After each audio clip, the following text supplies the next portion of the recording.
उत्तर प्रदेश के ADG law and order Prashant Kumar ji जो हैं वो इस वक्त जुड़ चुके हैं। प्रशांत कुमार जी, सर आपका स्वागत है इंडिया टीवी पर। सब लोग यही जानना चाहते होंगे आपसे कि क्या पाया है पुलिस ने अभी तक, 3 दिन हुए इतनी बड़ी दुर्घटना जो हुई है लखीमपुर खीरी में, अगर आप कुछ डिटेल्स शेयर कर सकें। सर्वप्रथम तो मैं ये बताना चाहूंगा कि यह दुर्भाग्यपूर्ण घटना जब 3 तारीख के अपराह्न 3 बजे के करीब घटी तो तत्काल सबसे बड़ी चुनौती कानून व्यवस्था को बनाए रखने की थी और हम लोगों ने कानून व्यवस्था अभी तक पूरी तरीके से बनाए रखा तथा जो लोग की मृत्यु इस दुखद घटना में हुई थी उनके परिवारीजन को कॉन्फिडेंस में लेते हुए उनके साथ बैठ के उनको जो भी आर्थिक सहायता जो उनकी डिमांड थी उसके हिसाब से उनको दी गई तथा उनके संतुष्टि के हिसाब से ही एक न्यायिक आयोग के गठन की भी घोषणा की गई और उसके बाद से शव का जो है पोस्टमार्टम कराया गया और पोस्टमार्टम के बाद से कल 3 शवों की अंतिम संस्कार धार्मिक रीति रिवाज से हुआ और एक परिवार को जो पोस्टमार्टम हुआ था उससे संतुष्टि नहीं थी।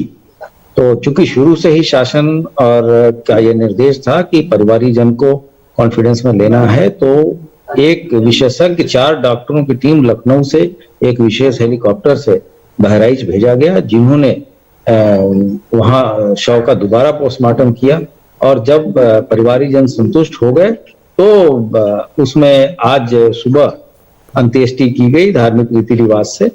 क्योंकि अब कानून व्यवस्था में संबंधी तात्कालिक कोई बात नहीं है तो कल ही हम लोगों ने एक विशेष सुपरवाइजरी लेवल की टीम गठित कर दी है जिसमें 7 लोग हैं, उसमें कुछ टेक्निकल एक्सपर्ट्स भी हैं जो कि सभी जो तरह तरह की यहाँ पर जो वीडियोज आ रहे हैं, ऑडियोज आ रहे हैं, उनका परीक्षण करेंगे और एक हम लोगों ने एक हेल्पलाइन नंबर भी दिया है, एक ईमेल आईडी भी शेयर की है जिसपे कि कोई भी व्यक्ति यह सूचना साझा कर सकता है और उसका नाम हम लोग पूर्णतः गोपनीय रखेंगे। इसके साथ साथ ये भी देखने में आ रहा है कि कुछ लोग कहीं दूसरे जगह का वीडियो, किसी दूसरे चीज की वीडियो को भी इस घटना से जोड़ के दिखाने का प्रयास कर रहे हैं। तो ऐसे लोगों को भी सचेत किया गया है कि अगर आप लोग जानबूझ के कोई व्यक्ति इस तरह की वीडियो अपलोड करके सामाजिक सद्भाव बिगाड़ना चाहता है जी, तो हम लोग उस पर भी बहुत कड़ी कार्रवाई करेंगे और अब हम लोग कानून व्यवस्था बनाने में सफल रहे हैं तो आगे की विवेचना हम बहुत त्वरित गति से करते हुए सभी वैज्ञानिक साक्ष्यों का संकलन करते हुए इस केस का पूरी तरीके से पर्दाफाश करेंगे। और लास्ट में मैं ये बताना चाहूंगा कि यह प्रदेश के शीर्षस्थ स्तर से ये ट्वीट करके घटना के दिन ही बता दिया गया था कि कोई भी व्यक्ति होगा तो उसको बख्शा नहीं जाएगा और दोषियों के विरुद्ध कड़ी से कड़ी कार्रवाई की जाएगी। जी प्रशांत कुमार जी, देखिए सब लोग तो सवाल सबके मन में एक ही है कि क्या किसानों के ऊपर जानबूझकर गाड़ी चढ़ाई गई, उस वक्त क्या हुआ था, और जो मंत्री के बेटे हैं जिनके ऊपर एफआईआर की है उत्तर प्रदेश पुलिस ने, उनके ऊपर 302 की धारा तक लगाई गई है, तो उनसे क्यों पूछताछ नहीं हुई और क्या अगर हुई है तो आप बता दें, और उनकी गिरफ्तारी क्यों नहीं हुई? देखिए, जो साक्ष्य संकलन का कार्य है और जो गिरफ्तारी की बात है वो जो विवेचक होता है वो अपने हिसाब से, और जब क्योंकि कल को जो भी आदमी ये सब बातें कह रहा है उसको कोर्ट में जाके एविडेंस तो देना नहीं है। कुछ भी आप बोलते रहिए, पब्लिक डोमेन में कहीं कुछ भी कहें, लेकिन जो जिम्मेदार व्यक्ति है, जिसकी जिम्मेदारी है, वो पूरी तरह से साक्ष्य संकलन के बाद ही आगे की कार्रवाई करता है।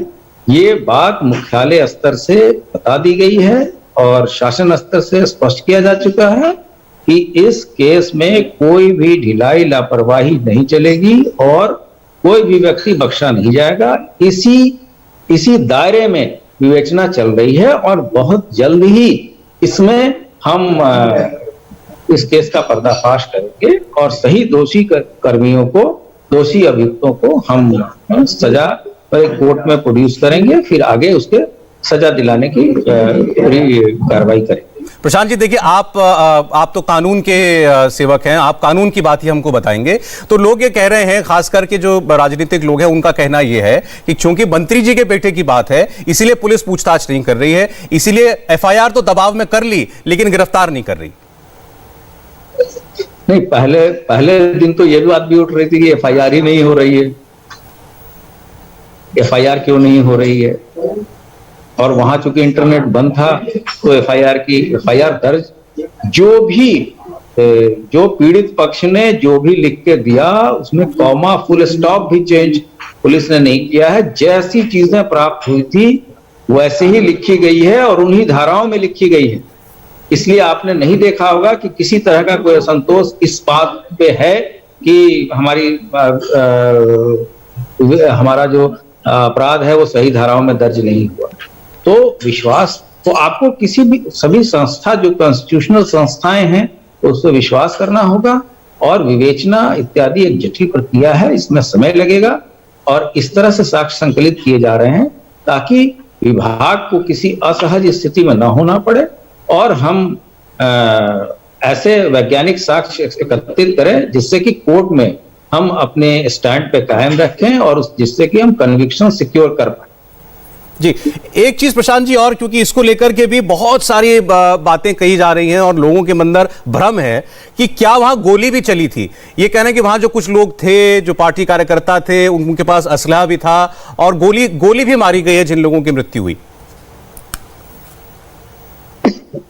इस संबंध में पोस्टमार्टम काफी डिटेल में हुआ है और एक व्यक्ति का जो जिनकी मृत्यु हुई थी उनका पोस्टमार्टम 2 बार हुआ है, विशेषज्ञों के द्वारा किया गया है। वो चीजें अभी पब्लिक डोमेन में नहीं है, वो रिकॉर्ड हमारे विवेचक के पास है, आईओ के पास है। तो मैं ऑफ हैंड कुछ इस तरह की टिप्पणी नहीं करना चाहता, लेकिन जो भी चीजें होंगी वो चूंकि डॉक्टरों ने पोस्टमार्टम किया है और उनकी वीडियोग्राफी भी कराई गई, तो इसलिए वो चीजें अगर इस तक जो आप बात बता रहे हैं अगर हुई होगी तो ये छिप नहीं पाएंगी और दोषी बचने नहीं पाएंगे। जी सर, एक चीज और अगर आप ये बता पाएं कि जब मौके पर पुलिस पहुंची है तब क्या देखा गया, उस वक्त वहां क्या कुछ नजर आया? वहां जब 3 तारीख की जो घटना है, वहां पहले एक हेलीकॉप्टर के द्वारा एक वीवीआईपी कार्यक्रम वहां लगा था। जो स्थानीय लोगों ने जब विरोध किया तो ट्रैफिक डाइवर्ट कर दिया गया और रोड की जर्नी वीआईपी को करनी थी और उसके लिए वहां पर पुलिस बल मौजूद था। जो पुलिस बल मौजूद था वहां, उसके भी बयान दर्ज किए जा रहे हैं। जो प्राथमिक तरीके से पता चला था कि एक गाड़ी आई और जो कि काफी तेजी से उठी, जिससे कि ये दुर्घटना हुई। अब ये कोई साजिश के तहत हुई या दुर्घटना हुई, ये इस संबंध में ही तो पूरी विवेचना है और जुडिशियल इंक्वायरी है। तो इस संबंध में पहले से कुछ बोल के चीजों को पहले से प्रिज्यूम करना किसी के लिए भी, मेरे लिए भी और अन्य लोगों के लिए भी उचित नहीं।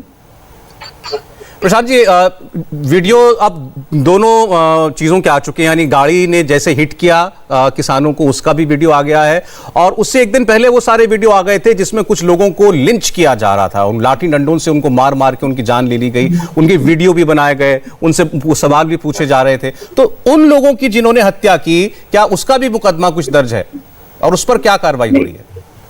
इस पूरे प्रकरण में 2 अभियोग पंजीकृत किए गए हैं। कुल 8 लोगों की मृत्यु हुई है और जिस भी पक्ष से मृत्यु हुई है उनका अभियोग पंजीकृत है। उचित धाराओं में विवेचना अभियोग पंजीकृत किया गया है और विवेचना दोनों मुकदमों की विवेचना और दोनों अभियोगों की विवेचना चल रही है। प्रशांत जी, शायद मैं अपना शायद रिपीट कर रहा हूंगा, लेकिन क्या ये अभी तय नहीं हुआ, स्थापित नहीं हुआ है कि आशीष मिश्रा मंत्री जी के बेटे जो हैं वो वारदात की जगह पर थे या नहीं? नहीं, मैंने आपको बताया कि ये सब चीजें विवेचक के द्वारा साक्ष्य संकलन के बाद ही कहा जा सकता है। पहले से कुछ भी बताना मेरे हिसाब से न तो ये उचित है कानूनी तरीके से और न ही ये विवेचना के दृष्टिकोण से सही है। विवेचक जब निष्कर्ष पर पहुंचेगा और उसके द्वारा अगर ये इस तरह के अगर कोई कार्रवाई की जाती है और उनके द्वारा ये सूचना दी जाएगी कि ये चीजें प्रेस के साथ शेयर करनी है, तो स्थानीय स्तर पर या मुख्यालय स्तर पे हम लोग तुरंत ही इन चीजों को जो हमारे मीडिया कर्मी हैं उनसे शेयर करेंगे। अच्छा, आपने जब मीडिया के साथ बात की थी, जब आपने सारे चीज़ों का ऐलान किया कि मुआवजा क्या दिया जाएगा, जांच कैसे होगी, उस वक्त आपके साथ किसान नेता भी बैठे हुए थे, राकेश टिकैत जी आपके साथ बैठे हुए थे। उस वक्त ऐसा लग रहा था कि सब कुछ अब चीज़ें जो हैं किसान यूनियन भी समझ गई है और मामला शांत होने की ओर बढ़ रहा है। अब आज उन्होंने कह दिया कि नहीं, जब तक वो लड़का गिरफ्तार, मंत्री जी का बेटा गिरफ्तार नहीं होगा तब तक हम जो है इस मामले से हम हटेंगे नहीं। तो आपसे जानना चाहता हूँ, कोई अंदेशा है आपको कि इस मामले को कोई आंदोलन का रूप दिया जा सकता है? ये बाई चांस था कि वो वहां मौजूद थे और उनके साथ अन्य लोग भी थे, और जो वहां पंथ के वहां लोग थे जिन लोगों की मृत्यु हुई थी, उन लोगों ने ही उनको ऑथराइज किया था बात करने के लिए। तो वहां सभी पक्ष के लोग थे, उन्होंने एक बात की थी और उनकी बात भी बहुत सकारात्मक थी, और जो चीजें हुई थी और एक रिजनेबल, हम लोग भी अपनी जिम्मेदारियों के प्रति सजग हैं और हम बहुत जल्द ही इसमें लीगल कार्रवाई करेंगे और इस केस का पर्दाफाश करेंगे। तो उस वक्त वो पूरी तरीके से मुतमईन थे, जो भी आप लोगों ने आश्वासन दिया उन्हें? वो तो उन्होंने उस बात की घोषणा की और जिसपे डेड बॉडी पे आगे की कार्रवाइयां शुरू की गई, और मैं तो बता ही रहा हूं कि वो लोग भी बहुत रीजनेबल थे। वो भी सभी चीजों की परिस्थितियों को समझ रहे थे कि इसमें ऐसे भी लोग आ सकते हैं जो कि बात बिगाड़ने के लिए आ रहे हों, जिससे कि पूरी विवेचना या पूरा प्रकरण ही दूसरी तरह डाइवर्ट हो जाए और उनको न्याय न मिले। तो वो सबका ध्येय यही था कि न्याय मिले और दोषियों को सजा मिले, इसी के तहत चीजें वहां पर की गई थी। अंत में प्रशांत जी, इस वक्त वहां परिस्थिति को आप कैसे बयां करेंगे? मामला पूरी तरह, अब वहां स्थिति पूरी तरह शांतिपूर्ण है? नहीं, अभी वहां स्थिति अब कंट्रोल में है। अब क्योंकि स्थितियां कानून व्यवस्था की नियंत्रण में है, तो अब लोगों को अगर कोई आदमी वहां जाना चाह रहा है तो 144 के मद्देनजर छोटे छोटे ग्रुप में 3 या 4 लोगों की संख्या में लोग वहां जा रहे हैं और घूम रहे हैं। वहां स्थितियां समान है, लेकिन ये घटना दुर्भाग्यपूर्ण हो गई है। जिनके यहाँ के परिजन मरे हैं उनका कोई रिप्लेसमेंट नहीं है, चाहे वो पैसे के दृष्टिकोण से हो, चाहे किसी भी दृष्टिकोण से हो।